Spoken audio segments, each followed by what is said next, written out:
Sekali lagi, selamat pagi, salam sejahtera untuk kita semua. Saudara-saudara yang kasih dalam Tuhan Yesus Kristus, ada seorang pengajar Alkitab di Inggris, namanya Charles Stanley. Dia pernah bilang begini, salah satu tanda pertumbuhan rohani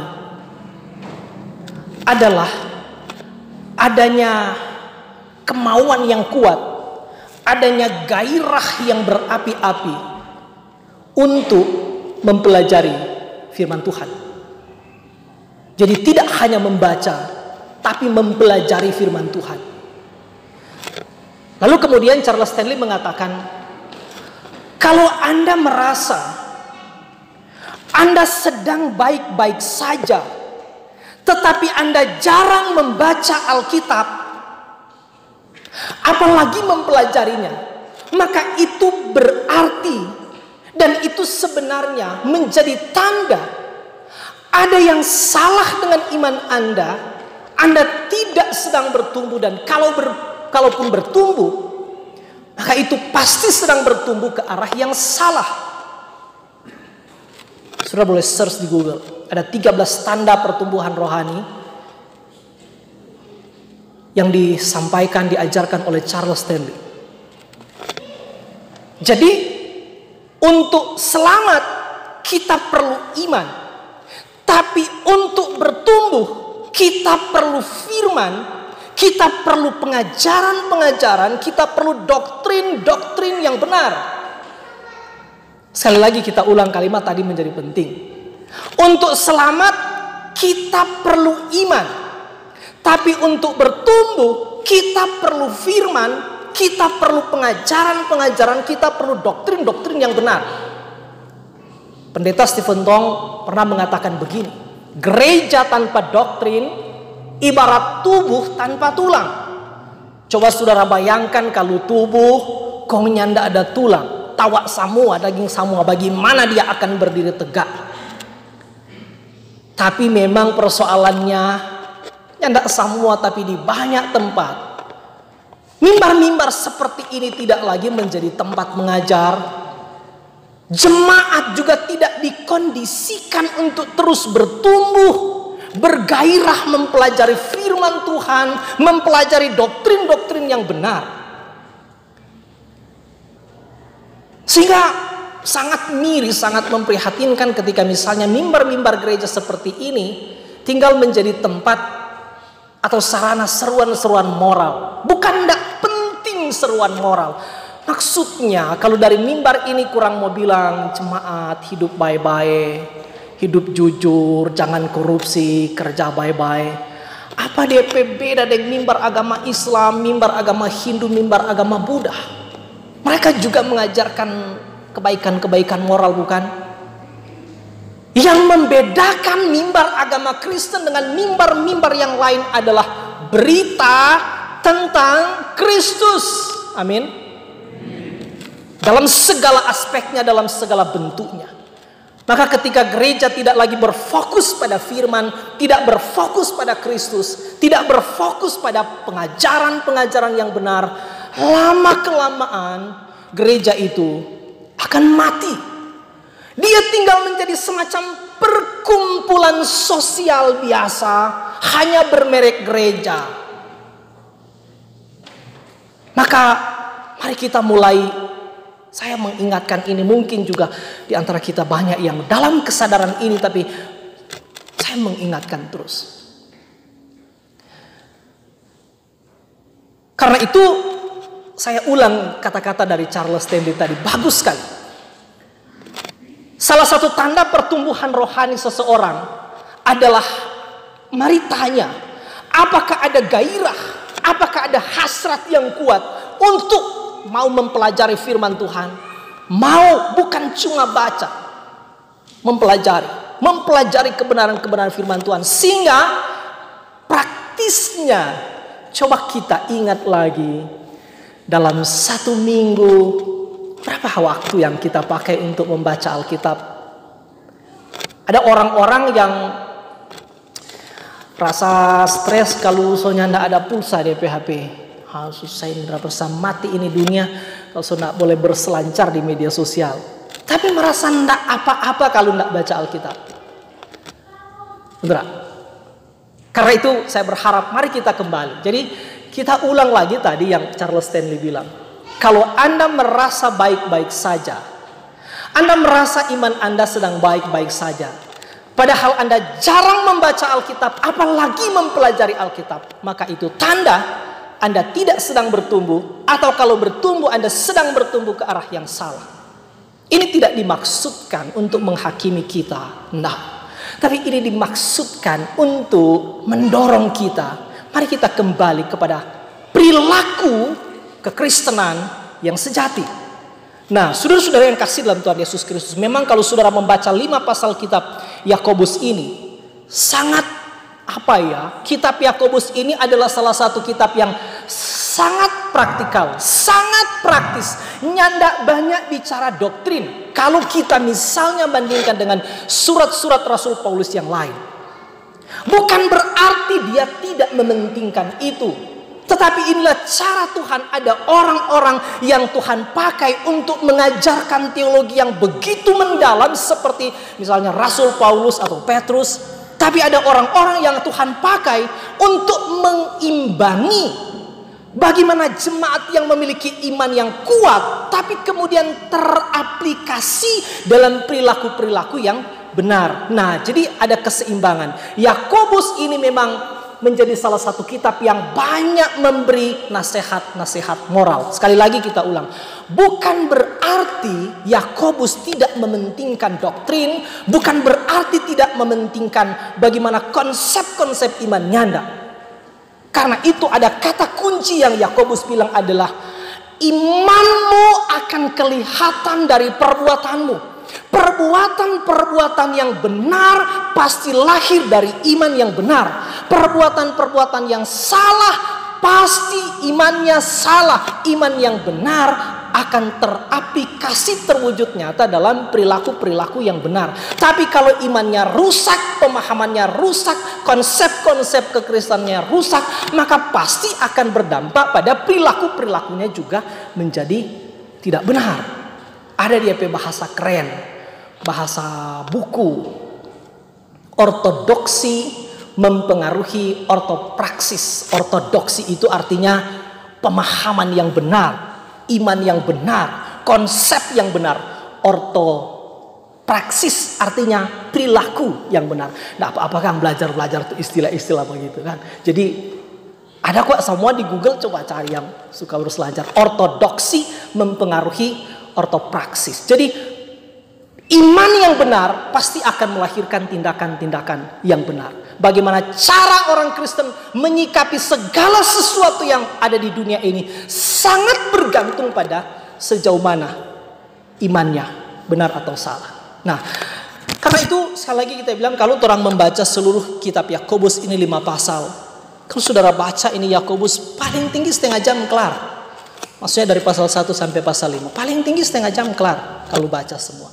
Harap minggu ini boleh dibaca. Meskipun minggu ini orang pembacaan cuma sampai ayat 8. Saya berharap saudara-saudara meluangkan waktu untuk membaca seluruhnya. Ada banyak hal-hal yang diajarkan di sini. Memang kalau orang membanding-bandingkan dengan surat-surat Rasul Paulus, kitab Yakobus ini tidak ada satu topik khusus yang dia soroti. Dia membicarakan banyak hal, sehingga kelihatan dia bicara ini tiba-tiba loncat di sini, dia bicara ini tiba-tiba loncat sini, loncat sana, loncat sini. Tapi itulah Yakobus. Siapakah Yakobus? Yakobus itu adalah saudara tirinya Tuhan Yesus. Jadi Maria perawan lalu melahirkan Yesus. Tapi setelah Yesus lahir, Maria dan Yusuf masih punya anak, kan begitu. Jadi tidak, kakaknya mesti bilang tidak benar kalau ada yang bilang Maria itu perawan kekal, perawan seumur hidup. Nah, keperawanan Maria hanya dibutuhkan sampai melahirkan Yesus. Tapi setelah Yesus lahir, tidak ada signifikansinya mempertahankan status keperawanannya. Karena itu tidak benar. Juga tidak bilang di Alkitab kok kalau Maria itu perawan sampai kekal, tapi ada kelompok yang bilang Maria itu perawan suci sampai mati. Enggak. Karena buktinya setelah Yesus lahir, jadi kita ulang ya, keperawanan Maria hanya dibutuhkan sampai melahirkan Yesus. Tapi setelah Yesus lahir, untuk apa mempertahankan keperawanannya? Dorang juga harus hidup sebagai suami istri, Maria dan Yusuf, bukan? Lalu lahirlah anak-anak yang lain. Salah satu dia saudara adalah Yakobus. Meskipun kalau orang membaca Alkitab, saudara-saudaranya agaknya memang nyandak percaya. Coba saudara bayangkan, sangat bisa dimengerti kok. Bagaimana ini kakak ada yang hidup sampai kira-kira 30 tahun. Tiba-tiba di umur 30 kok dia bilang, kita Mesias. Nyandak gampang mau terima, termasuk Yakobus. Tetapi yang terjadi setelah Yesus bangkit dari kematian, mereka percaya. Dan diantaranya Yakobus menjadi rasul. Bahkan kalau kita membaca dalam kisah para rasul dalam Galatia, Yakobus menjadi salah satu dari 3 tokoh utama di dalam sejarah gereja mula-mula. Disebut mereka sebagai soko guru, pemimpin gereja mula-mula. Yakobus, Petrus, Yohanes. Ini 3 orang yang menjadi pemimpin-pemimpin besar di gereja mula-mula setelah hari Pentakosta. Karena hari Pentakosta itu hari ulang tahunnya gereja. Jadi Yakobus justru baru menjadi percaya bahwa Yesus itu Mesias setelah Yesus bangkit. Mari yang hebat, coba orang baca sambil analisa. Dia bilang begini, salam dari Yakobus, hamba Allah dan Tuhan Yesus Kristus. Padahal secara kedagingan, secara jasmani, dia bersaudara toh dengan Yesus. Dia tidak bilang salam dari Yakobus, misalnya saudara Yesus, Yesus PAD. Tapi saya waktu membaca ini mendapat gambaran betapa rendah hatinya Yakobus. Tidak berani bilang dia saudara Yesus, dia bilang hamba Kristus. Aplikasinya apa sih ini? Saudara, kalau saudara punya kelebihan, punya alasan untuk membanggakan diri, punya gelar akademik yang bagus, punya prestasi yang bagus, punya nilai akademik yang bagus, punya kekayaan yang limpah-limpah, belajarlah dari Yakobus tentang kerendahan hati. Tuhan bilang orang-orang yang tinggi hati akan direndahkan, orang-orang yang rendah hati akan ditinggikan. Belajar itu. Setiap ayat orang boleh bahas ini, kita tidak tahu mau kelar sampai jam berapa. Tapi saya akan fokus pada hal-hal yang penting saja. Dia dengan rendah hati menyebut hamba Tuhan Yesus, hamba Allah dan hamba Tuhan Yesus Kristus. Padahal dia ada hubungan darah. Dia sangat beralasan untuk bilang kita saudara Tuhan. Artinya bisa senai dia pamor, bukan? Dia boleh membanggakan diri. Saudara coba bayangkan kalau saudara kakak ada dengan Tuhan Yesus. Kita yakin sudah akan di mana-mana bilang, hanya aku kakak ada dengan Tuhan Yesus. Mari, ya toh. Oh, sama nak mau bangga. Mungkin juga kita nih tahu kalau kita berani rendah hati. Tapi orang belajar dari sini. Dalam segala keadaan, belajarlah untuk tetap rendah hati. Amin. Lalu surat ini ditujukan kepada siapa? Di sini dikatakan ditujukan kepada ke-12 suku di perantauan. Siapa saudara? Dorang itu adalah orang-orang Kristen, artinya orang-orang Yahudi. Dulu dorang beragama Yahudi, Yudaisme, tapi kemudian telah menerima Injil Kristus. Tetapi setelah mereka menerima Injil Kristus, mereka mengakui Yesus Kristus sebagai satu-satunya Tuhan dan Juru Selamat. Mereka menghadapi penganiayaan. Dan karena mereka dianiaya dari pihak sesama bangsa Yahudi yang masih beragama Yahudi, sekaligus mendapat penganiayaan dari kekuasaan atau imperium Romawi pada waktu itu. Karena di Romawi ada undang-undang raja atau kaisar itu Tuhan. Maka barang siapa berkata ada Tuhan selain kaisar, hukumnya adalah satu, penggal kepalanya. Sementara orang Kristen pada waktu itu bilang, nyandak, torang percaya, torang akui kaisar ini sebagai raja, tapi Tuhan cuma satu, Yesus Kristus. Tapi ternyata setelah mereka memiliki keyakinan iman yang teguh, mereka mengalami penganiayaan. Mereka menghadapi penderitaan. Orang-orang yang beriman sejati, orang-orang yang menerima Yesus Kristus sebagai satu-satunya Tuhan dan Juru Selamat, tidak mungkin tidak akan mengalami penderitaan dalam bentuk apapun itu. Kita boleh belajar banyak hal dari sini. Sehingga saudara jangan mau ditipu oleh teologi kemakmuran, teologi sukses yang saudara bisa dengar di mana-mana, apalagi sekarang makin dipermudah oleh media sosial. Bilang, kalau engkau percaya Yesus pasti sakitmu sembuh. Kalau engkau percaya Yesus engkau akan kaya. Kalau engkau percaya Yesus maka masalah apapun akan bisa diselesaikan. Kalau engkau percaya Yesus maka utang-utangmu akan lunas dibayar. Kalau engkau percaya Yesus engkau akan sukses. Kalau engkau sakit berapa berat pun, stadium berapapun, pasti akan sembuh. Kalau tidak sembuh, itu pasti kurang iman.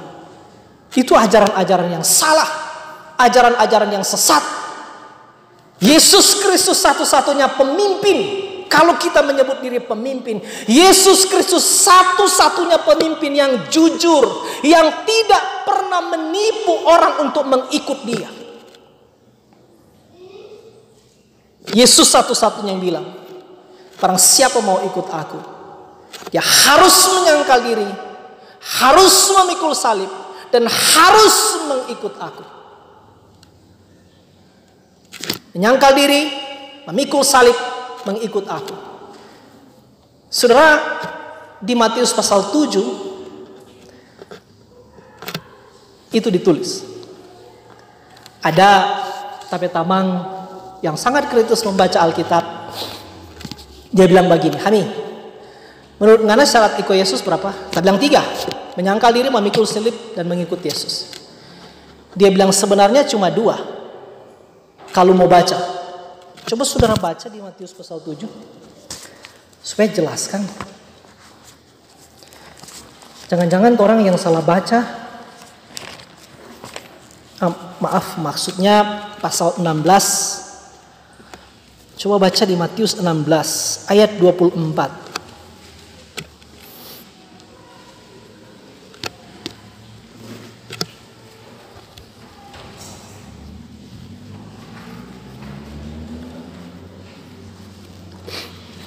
Matius 16 ayat 24 bilang begini.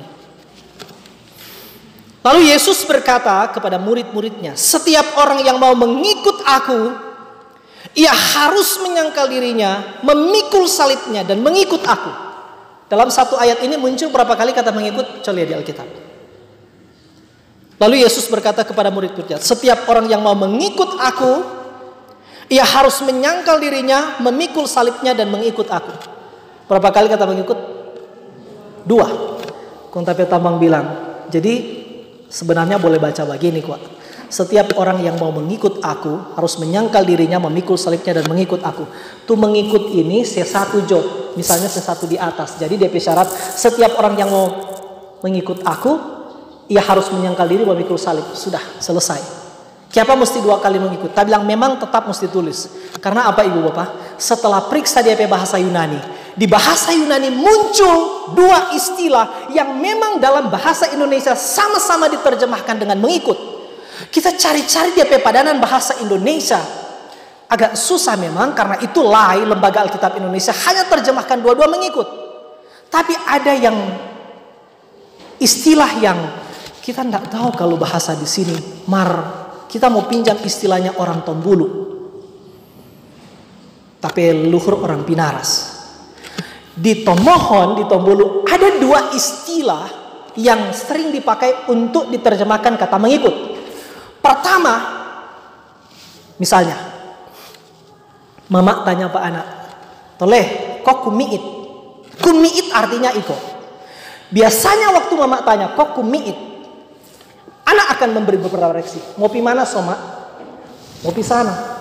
Jauh mak, Enggak. Mak, markal kita capek beli akang ya. Iyo. Markal kita capek, berdukung. Iyo. Jadi satu, kumiit. Ada lagi satu yang orang Tombolo japaki. Misalnya dia pe mama basapu di halaman, dia pi di muka, dia pi di belakang, dia pi anak pegang terus dia pe mama pe ujung dasar, dia iko sampai satu waktu ini anak tapalaka berdiri tapalaka ke sana tuh anak, apa dia pe mama bilang? Ini orang Tombolo pe istilah. Itu kok mengipung-ngipus. Mengipung-ngipus dia pe arti harafianya mengekor, tapi dia pe arti juga mengikut. Jadi di orang Tombolo ada kumiit dan mengipung-ngipus. Dia beda apa? Kumiit adalah satu tindakan yang kadang-kadang disertai dengan syarat atau imbalan.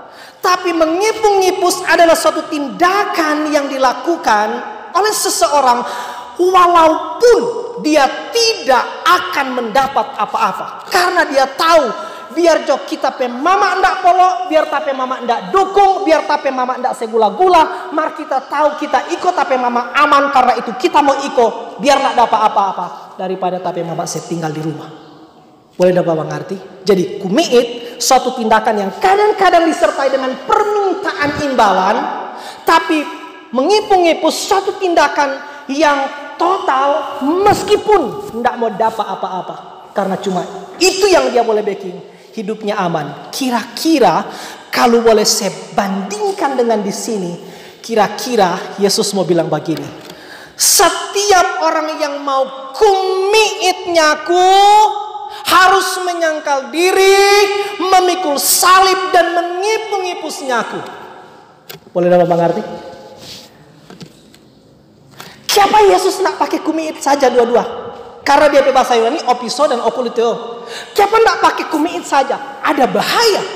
Mungkin orang motivasi ikut Yesus ingin sukses, ingin kaya, ingin lancar, ingin keberhasilan. Karena itu Yesus mesti bilang, tambah satu, mengipung-ngipusnyaku. Tapi siapa juga Yesusnya tidak cuma pakai mengipung-ngipusnyaku. Bahaya juga, bisa mematikan pengharapan seolah-olah memang mau ikut Yesus memang tidak mau dapat apa nyanda. Karena itu ada keseimbangan. Yesus satu-satunya yang bilang ini. Muhammad tidak pernah bilang. Siddhartha Gautama tidak pernah bilang. Konfusius tidak pernah bilang. Yesus satu-satunya pemimpin yang paling jujur. Dia tidak pernah menipu orang untuk mengikut dia. Sebab itu ketika gereja mula-mula berkomitmen memutuskan untuk percaya kepada Yesus Kristus, akhirnya mereka menghadapi penderitaan. Mereka mengalami penganiayaan yang sangat berat.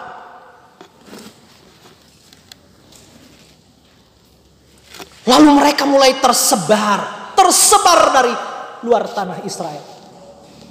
Waktu mereka mulai tersebar itulah datang Yakobus mengirimkan surat kepada mereka. Artinya apa? Walau mereka sedang teraniaya, mereka sedang menderita, mereka sedang berada di pengasingan, Tuhan tetap mengasihi mereka. Ditandai dengan datang firman Tuhan kepada mereka. Saya boleh menangkap ini. Setiap kali ada kesempatan saudara mendengarkan firman, betapa berat pun penderitaan yang saudara alami, kalau saudara masih ada kesempatan dengar firman, ingatlah, itu cara Tuhan untuk menunjukkan Dia peduli dengan saudara. Amin. Kalau masih ada gairah, meskipun berat, meskipun penderitaan hebat, tapi kalau masih ada hasrat untuk mau mendengarkan firman Tuhan, itu adalah tanda Roh Kudus terus menerus bekerja di dalam saudara, mengingatkan saudara bahwa Tuhan masih peduli, masih mengasihi saudara. Betapa melimpah ini ayat-ayat kalau orang bongkar satu demi satu. Tapi memang Bapak Ibu kita akui, cara-cara kerja, cara-cara tafsir, cara-cara khotbah begini, memang orang Sunda tak biasa. Apalagi kalau di ibadah-ibadah di luar gereja. Pendeta, pendek-pendek joy.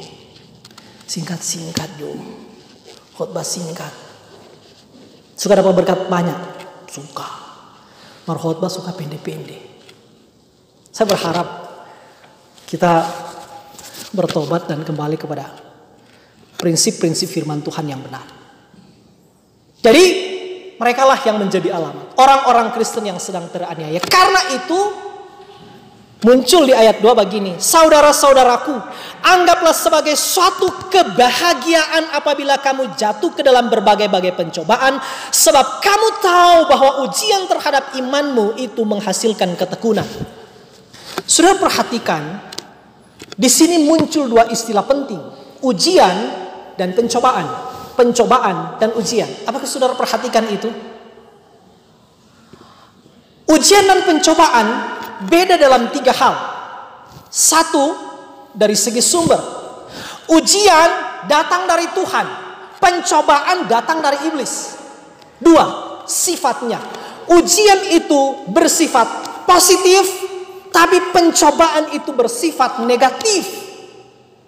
Yang ketiga, tujuannya. Jadi sumbernya, sifatnya, tujuannya. Tujuan dari ujian adalah untuk membangun kita, untuk keutuhan kita, untuk kesempurnaan kita, untuk kepentingan kebaikan kita. Tetapi pencobaan itu tujuannya selalu untuk menjatuhkan, untuk menghancurkan, untuk memutuskan relasi kita dengan Tuhan, untuk membuat kita menghujat nama Tuhan. Maka tidak usah, hati-hati sekarang kadang-kadang orang campur aduk. Aduh, berat kita pencobaan ini, Tuhan tidak kasih pencobaan. Tuhan tidak pernah kasih pencobaan. Salah satu sebenarnya ditulis di ayat 13. Orang tidak baca, mari tulis di ayat 13. Coba saudara baca. Apabila seorang dicobai, jangan ia berkata pencobaan ini datang dari Allah, sebab Allah tidak dapat dicobai oleh yang jahat, dan ia sendiri tidak mencobai siapapun. Jadi clear ini istilah ya. Kita suka supaya orang tuntas baca Alkitab. Kita ulang ya. Ujian itu dari Tuhan, pencobaan itu dari iblis. 2, ujian itu bersifat positif, tapi pencobaan itu bersifat negatif. Yang ketiga, ujian itu tujuannya untuk membangun kita, mengutuhkan kita, menyempurnakan kita, mempersiapkan kita menerima mahkota kemuliaan. Tapi pencobaan selalu tujuannya untuk menghancurkan kita, memutuskan hubungan kita dengan Tuhan, menghujat nama Tuhan. Meskipun ujian dan pencobaan bisa datang di waktu yang sama, bisa datang di waktu yang berbeda, bisa datang dalam bentuk yang sama, bisa datang dalam bentuk yang berbeda. Agaknya membaca teks Yakobus ini kita mengerti bahwa ujian dan pencobaan mengambil bentuk yang sama, yaitu penderitaan, dan datang di waktu yang sama kepada umat Israel, umat Kristen yang berlatar Israel pada waktu itu. Ujian dan pencobaan bisa datang di waktu yang berbeda. Ujian dan pencobaan bisa datang dalam bentuk yang beragam.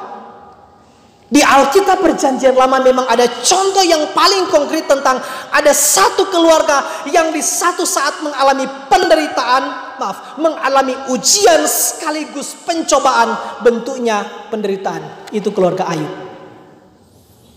Dia diuji oleh Tuhan, dia dicobai oleh iblis, tapi bentuknya sama, penderitaan.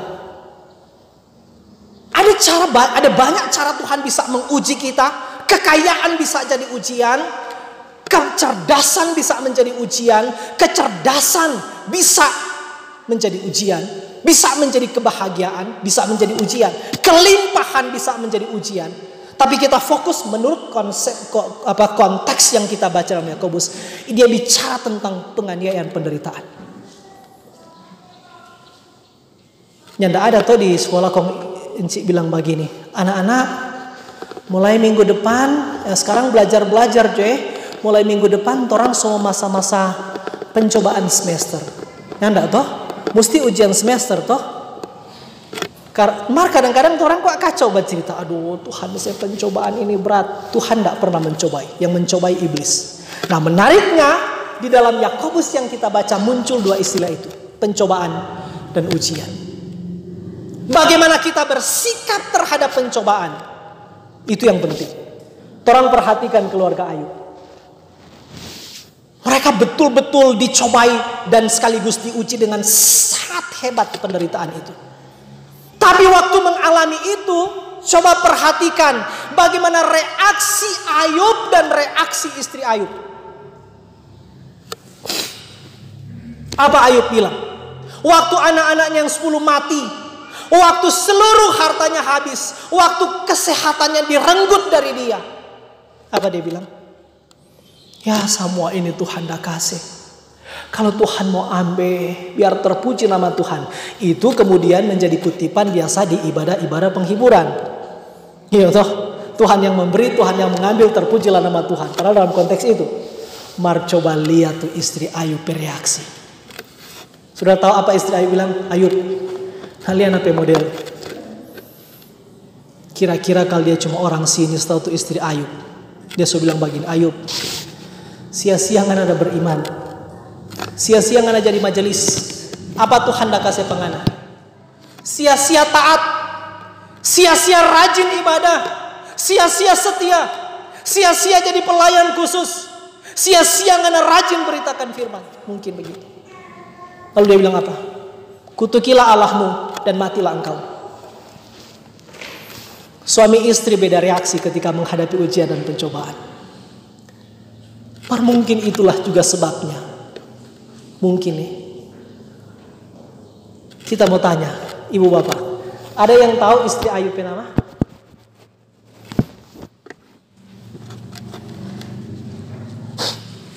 Siapa yang tahu istri Ayub nama? Kasih hadiah. Pemuda, remaja, siapa yang tahu Ayub pe istri pe nama? Ada yang tahu? Kasih hadiah. Betul ini. Ini tapi derma marta kasih hadiah. 50.000 ini doi betul, enggak doi palsu. Datang ambil. Siapa istri Ayub pe nama? Ibu bapak, pemuda remaja, baron dunia, tidak ada dia nama, tidak tulis di Alkitab. Paling kali dia disinggung panggil Nyonya Ayub. Saudara, kita kadang-kadang merenungkan dari sisi-sisi yang berbeda. Kita bilang, siapakah tuh Ayub yang agung itu Tuhan izinkan DP nama ditulis? Mar DP istri Tuhan, mungkin Tuhan bilang, jangan tulis DP istri nama. Tamar apa dia? Karena waktu dia diuji dan dicobai, dia hujat tapi nama. Hati-hati. Hati-hatilah bereaksi terhadap ujian maupun pencobaan. Jadi kita pernah bilang di dalam Alkitab ada 3 macam orang. Ada orang yang keagungannya dicatat, tapi dosanya tidak pernah dicatat. Siapa manusia yang tidak berdosa? Tidak. Semua orang berdosa. Dari Adam sampai sekarang, semua orang berdosa. Mar ada orang-orang yang Tuhan tidak izinkan dosanya dicatat. Misalnya Yusuf, misalnya Ayub, misalnya Daniel. Coba cari dong dosa di Alkitab kalau ada. Tidak tulis. Apakah orang tidak berdosa? Ada, tapi tidak dicatat. Ada orang keagungan namanya dicatat, dosanya juga iya. Misalnya Daud, misalnya Salomo, besar, agung. Mari Tuhan bilang, catat juga dosanya. Mari yang ketiga ini mengerikan. Dosanya dicatat, namanya enggak. Istri Ayub, ada contoh lain, istri Potifar. Coba dia bilang istri Ayub, istri Potifar. Jadi kita membayangkan suatu waktu di hari penghakiman nanti ada orang-orang yang mungkin begitu. Ada orang-orang yang dosanya dicatat, tapi namanya tidak dicatat. Tapi ada orang-orang yang sebaliknya. Namanya dicatat, tapi dosanya tidak dicatat oleh Tuhan. Bukan tidak berdosa. Mari pertanyaannya, boleh enggak begitu? Boleh. Bagaimana DP cara? Terima Yesus Kristus sebagai Tuhan dan Juru Selamat. Amin. Itu janji. Barang siapa menerima Yesus Kristus Tuhan dan Juru Selamat, dosanya akan dihapuskan, dibersihkan, diampuni, dibenarkan. Dan waktu hari penghakiman, DP dosa sudah ada. Tuhan hapus di atas kayu salib. Itu hanya berlaku bagi orang-orang yang mau menerima Yesus Kristus sebagai Tuhan dan Juru Selamat. Amin. Karena itu Yakobus mengingatkan di sini. Waktu kamu menghadapi ujian, waktu kamu menghadapi pencobaan, bagaimana kamu bereaksi? Beberapa hal yang dia ingatkan di sini. Pertama, bersukacitalah. Nah, tolong pikirkan secara serius ini, Ibu Bapak. Bersukacitalah. Mungkin susah untuk bagaimana suatu bersukacita. Dia sebaliknya, jangan ngomel, jangan bersungut-sungut, jangan mempersalahkan Tuhan, jangan menghujat nama Tuhan seperti istri Ayub ketika menghadapi ujian pencobaan dalam bentuk penderitaan. Bersukacitalah, tapi saya sadar hanya orang-orang yang di dalam Kristus yang sanggup bersukacita ketika menghadapi ujian atau pencobaan dalam penderitaan. Amin. Orang-orang di luar Kristus tidak akan pernah mengerti apa artinya tetap bersukacita di dalam Tuhan. Saya membaca tafsiran dari Matthew Henry, dia bilang begini, ketika kita menghadapi ujian pencobaan penderitaan, ketika kita menghadapi masalah, ketika kita menghadapi pergumulan-pergumulan, filsafat dunia mungkin bisa mengajar kita bagaimana bersikap tenang, tapi kekristenan yang mengajar kita untuk tetap bersukacita dan mengasihi Allah. Amin. Orang-orang di luar kekristenan, orang-orang di luar Kristus tidak mungkin bisa bersukacita. Tapi waktu saudara menemukan Kristus sebagai satu-satunya Tuhan dan Juru Selamatmu, engkau akan tahu apa artinya bersukacita. Martin Luther, Bapak Reformasi Gereja, pernah bilang begini bahkan, ketika aku mengingat-ingat penderitaan Kristus, aku menjadi malu menyebut-nyebut penderitaanku. Ketika aku mengingat-ingat penderitaan Kristus, aku malu menyebut-nyebut penderitaanku. Jadi bagaimana? Bersukacitalah. Itu yang pertama. Karena Yakobus bilang ada tujuan dari penderitaan itu.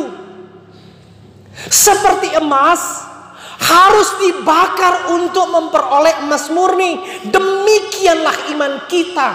Tanpa ujian, tanpa pencobaan, tidak ada iman sejati. Kita ulang kalimat ini. Tanpa ujian, tanpa pencobaan, bahkan tanpa penderitaan, tidak ada iman sejati. Amin. Emas murni harus dibakar. Sebelum dia menjadi murni, dia telah melewati api. Demikianlah dengan kekristenan. Bagaimanakah cara Tuhan memurnikan kita? Bagaimanakah cara Tuhan menyempurnakan kita? Bagaimanakah Tuhan membentuk kekristenan yang murni? Harus diuji, harus dicobai. Saudara, misalnya ibu bapak yang misalnya guru atau dosen, boleh nyandak begini. Misalnya ada mahasiswa, dia pinter sekali dari TK sampai perguruan tinggi dia juara 1 terus. Kok setelah dia selesai kuliah, maksudnya menyelesaikan semua mata kuliah, tiba-tiba dia datang Pak Rektor, bilang begini, Pak Rektor atau Bu Rektor, Ibu tahu toh kita selama ini juara 1 terus. Kita tidak pernah ada masalah akademik, kita tidak pernah ada masalah moral. Jadi Rektor tanya, jadi kenapa mau apa dong? Bolehnya enggak kita langsung terima ijazah? Maksudnya sudah jauh ujian skripsi, boleh enggak begitu? Paling Rektor bilang, oke, silahkan keluar dari kampus ini. Maksudnya adalah secerdas apapun mahasiswa itu, sepinter apapun dia, harus diuji baru boleh dapat ijazah. Demikianlah dengan iman Kristen. Tanpa ujian, tanpa penderitaan, tanpa pencobaan, tidak mungkin ada iman sejati. Sebab apa? Iman sejati selalu lahir dari penderitaan. Jadi bagaimana? 1, Yakobus bilang, bersukacitalah. Jangan bersungut-sungut, jangan menghujat Allah. Yang kedua, dia bilang di sini, berdoalah. Perhatikan kalimat berikut. Berdoa tidak akan meniadakan pencobaan, tapi berdoa memberi kita kekuatan menghadapi pencobaan. Amin. Ini kalau boleh tarik mundur sampai di Matius 6. Yesus ajar itu di doa Bapa kami. Ketika Yesus bilang, janganlah bawa kami ke dalam pencobaan. Atau saudara ingat waktu di Taman Getsemani, detik-detik Yesus sebelum ditangkap, dia datang pada pemurid-murid, dia bilang, berdoalah supaya kamu jangan jatuh ke dalam pencobaan. Jadi perhatikan, memang tujuan pencobaan itu untuk menjatuhkan. Tapi Yesus bilang, berdoalah supaya kamu jangan jatuh ke dalam pencobaan. Di sini saya mengerti, berdoa tidak akan meniadakan pencobaan, tapi berdoa memberi kita kekuatan menghadapi pencobaan. Amin. Ini konsep-konsep yang kalau kita mau mengerti, kalau kita mau memikirkan ini secara mendalam, betapa hebatnya firman Tuhan terus membentuk cara berpikir kita dan kemudian akan mempengaruhi cara kita bersikap. Berdoalah, Yakobus bilang. Tapi isi doanya apa dulu? Nah, di sini bagus sekali, baca nanti urai di sini. Berdoanya enggak minta Tuhan, kalau boleh jangan kasih pencobaan Pak kita. Ya enggak begitu. Itu doa bayi. Itu doa orang-orang yang bayi rohani. Tapi yang di sini menarik sekali. Yakobus bilang, berdoalah, minta hikmat. Bagus sekali. Kita waktu baca ini bagus sekali. Jadi kita tidak berdoa Tuhan. Sama dengan itu lagu sekolah minggu yang sangatnya tidak mendidik. Tuhan angkat bebanku dan buang ke laut. Jadi kalau boleh sudah juga saya belajar itu lagu. Entah oleh kok bukan lagu gereja Protestan kok itu. Anak guru-guru sekolah minggu nak saya menyanyi itu lagu itu. Yang Tuhan jabeking pak anak-anaknya. Ada ilustrasi sederhana, ada kata tuh pendeta muda datang pak pendeta senior. Dia bilang, pendeta, saya berdoa kuat kita. Oke. Mana suka apa tamu saya berdoa? Kita suka supaya Tuhan tambah kita pe ketekunan. Oke. Pendeta bilang, mari berdoa. Kau pendeta senior berdoa, Tuhan, kirimkanlah penderitaan pada pendeta muda ini di pagi hari, kirimkanlah penderitaan kepadanya di siang hari, dan kirimkanlah penderitaan kepadanya di malam hari. Dia langsung bilang, pendeta, bukan itu tapi maksud. Minta kita supaya perkuat kita ketekunan. Pendeta senior bilang, iyo, mari ngana tahu supaya ngana tekun. Ngana mesti terus dilatih melalui penderitaan. Jadi hikmat itu apa so? Secara sederhana yang kita mengerti dengan hikmat adalah, pertama, hikmat itu kemampuan membedakan mana kehendak Allah, mana bukan kehendak Allah. Tapi juga hikmat adalah kesanggupan menjalankan kebenaran-kebenaran, kesanggupan mengaplikasikan prinsip-prinsip kebenaran yang kita tangkap dari firman Tuhan. Kita harus punya pengetahuan yang benar tentang iman yang benar, tapi kesanggupan menjalankan kebenaran itu kita membutuhkan hikmat.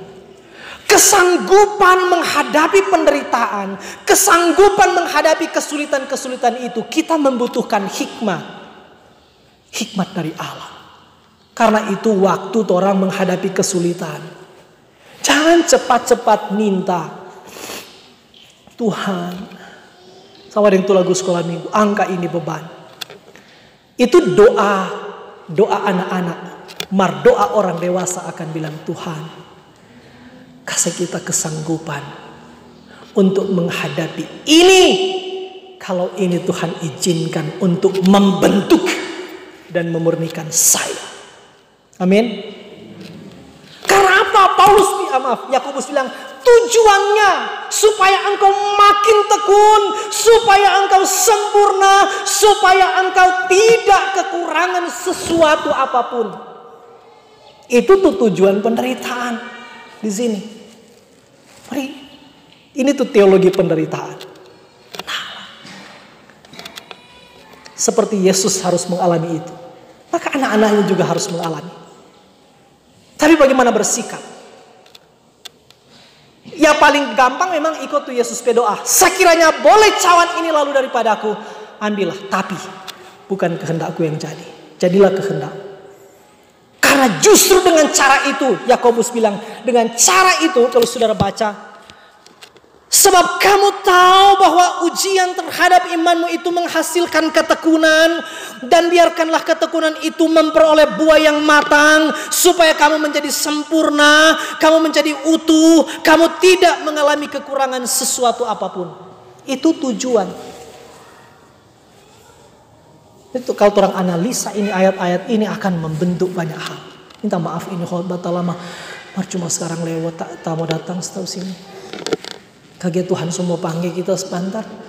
Tak semua mesti bilang tuh firman dengan jujur. Ya tuh. Salah tahu. Mar banyak orang tanya, suka mau pergi surga? Suka. Semua pergi sekarang suka. Oh jangan dulu kok bang. Betul enggak? Sebenarnya itu tanda DP iman belum beres. DP alasan apa? Oh kita masih jauh sekolah, tajak kerja, tapi anak-anak siapa mau urus? Saudara, Tuhan lebih tahu mengurus anak-anak kita daripada kita. Jadi jangan jadi alasan macam-macam. Bukan berarti suka-suka matinya, enggak juga. Kalau Tuhan kasih umur panjang, orang umur panjang yang hidup berbuah di muka bumi, sama dengan Paulus bilang. Tapi David Pauset pernah bilang begini, ada perbedaan antara orang Kristen yang punya pengharapan dan orang Kristen yang tidak punya pengharapan. Dia beda apa? Orang-orang Kristen yang punya pengharapan adalah sangat ingin ke sorga, tapi bersedia tinggal di bumi. Mar orang Kristen yang tidak punya pengharapan, ingin ke sorga, bersedia ke sorga, tapi sangat ingin tinggal di bumi. Sudah boleh takap ya beda? Kita ulang ya. Kalau orang Kristen yang punya pengharapan kata sangat ingin ke sorga, mar bersedia tinggal di bumi. Kalau Tuhan izinkan. Mar orang-orang Kristen yang tidak punya pengharapan, justru sebaliknya, bersedia ke sorga, mar lebih suka tinggal di bumi. Tidak boleh lah gitu. Paulus pe konsep bagaimana? Paulus bilang kalau kita mau tanya, kita lebih bingung. Mar kalau terpaksa mau pilih, dia bilang kita lebih suka semua pergi di sorga, semua baku dapat dengan Tuhan. Maka kalau Tuhan izinkan kita tinggal, kita bersedia tinggal dan kita tinggal untuk memberi buah. Itu tuh konsep kekristenan yang benar. Apapun resikonya. Jadi berdoa, yang pertama bersukacita, Yakobus bilang, yang kedua berdoa, tapi isi doanya apa? Mintalah hikmat dari Tuhan. Minta Tuhan sanggupkan kita selalu bisa membedakan mana Tuhan pejalang, mana bukan Tuhan pejalang. Beri kesanggupan kepada kita untuk menempuh jalan-jalan yang benar sekalipun kita menghadapi kesulitan. Sudah dengar kalimat di bawah ini. Mengikuti Yesus itu sulit, tapi tidak mengikuti Yesus akan jauh lebih sulit. Kenapa? Karena ikut Yesus katut dia hadiah sorga. So itu susah. Kalau ikut Yesus gampang, paling dia hadiah kipas angin. Ngerti tapi maksud? Susah iyo. Marah mau ikut lebih susah. Kenapa? Nggak mau sampai di sorga. Mesti ikut. Biar susah. Mar sekarang kan orang selalu kadang jamnya itu begini. Saya mau ikut Yesus sampai selama-lamanya. Meskipun saya susah. Dan seterusnya. Orang lebih suka tuh lagu apa? Kiranya Engkau memberkati aku berlimpah-limpah dan memperluas. Itu doa keserakahan. Memang ada di Alkitab kata itu doa Yabes. Marki apa orang lebih suka tuh doa Yabes dari doa Yesus, doa Bapa kami misalnya. Harap menangkap tadi maksudnya. Ada tujuan kok. Yakobus bilang, DP tujuan. Kamu makin bertekun. Kamu makin sempurna. Karena itu yang Yesus sudah bilang, Matius 5:48. Haruslah kamu sempurna sama seperti Bapamu yang di sorga adalah sempurna. Supaya waktu Tuhan datang kembali, kita telah didapati seperti iman yang murni. Maaf, seperti emas murni yang telah melewati api. Sangat praktis. Tapi tidak banyak orang yang mau melakukan itu. Sangat sederhana, tapi banyak orang yang tidak mau melakukan itu. Dan waktu berdoa Yakobus bilang harus berdoa dengan sungguh-sungguh, dengan hati yang bulat. Jangan sambil berdoa sambil ragu. Harus tetap fokus pada Kristus, fokus pada kehendaknya, fokus terus pada salibnya. Jangan mendua hati, jangan ragu, jangan bimbang. Itu tuh kalimat terakhir yang kadang-kadang orang asal kutip lepas dari konteks. Orang yang mendua hati tidak tenang dalam hidupnya. Padahal itu dalam konteks Yakobus bilang, itu dalam konteks kalau berdoa fokus, sungguh-sungguh, yakini dengan sungguh-sungguh. Jangan sambil berdoa, sambil meminta, sambil mau menyenangkan Allah, tapi sambil mau menikmati kesenangan-kesenangan dunia.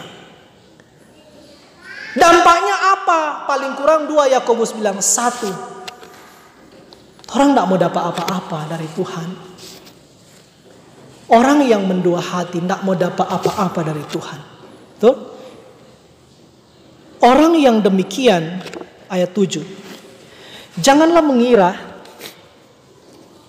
bahwa ia akan menerima sesuatu dari Tuhan. Orang doa-doa tidak dijawab.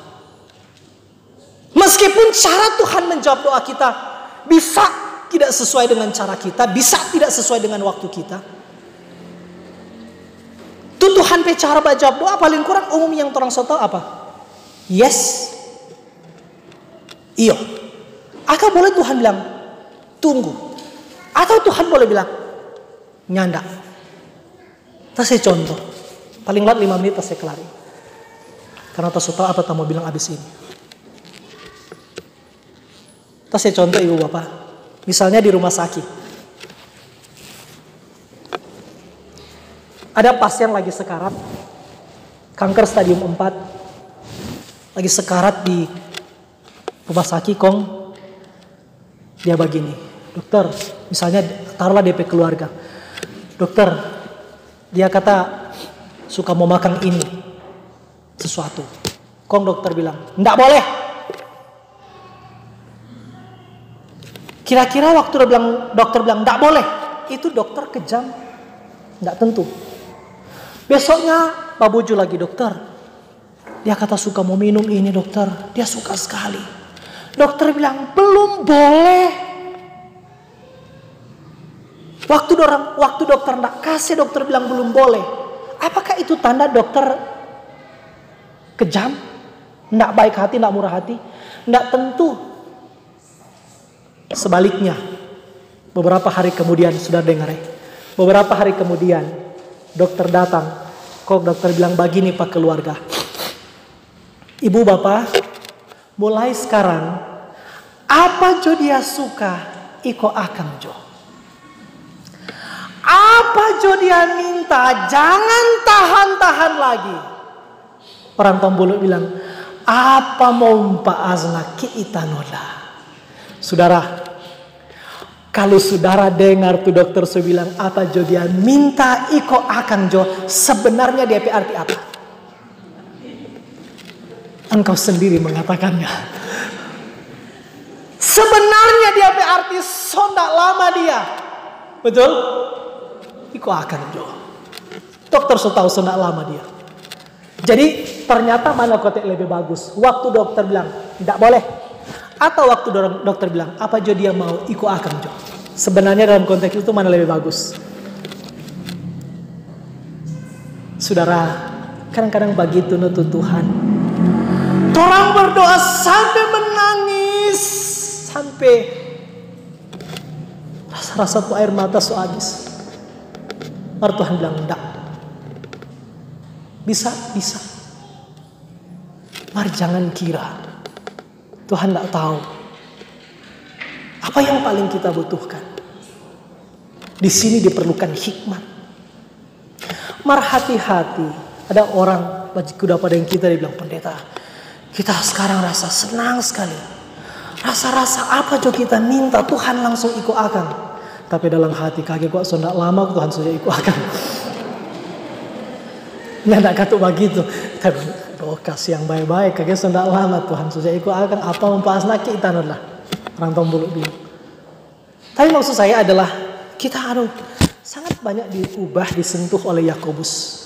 Bayangkan orang mau bongkar ini satu demi satu sampai pasal 5. Nggak mau kelar orang sampai tahun datang.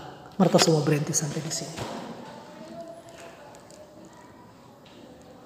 Jadi apa Yakobus bilang ketika engkau menghadapi penderitaan? Bersukacitalah. Jangan marah pada Tuhan. Jangan ngomel. Jangan bersungut-sungut. Jangan bantah. Jangan membelakangi Tuhan. Yang kedua, berdoalah. Apa isi doamu? Mintalah hikmatnya. Bagaimana engkau bersikap dalam doa? Bersungguh-sungguhlah. Dengan bulat hati. Dengan tetap terarah kepada Dia. Jangan pernah mendua hati. Jangan pernah meragukan Tuhan. Pertolongannya selalu datang tepat pada waktunya. Amin.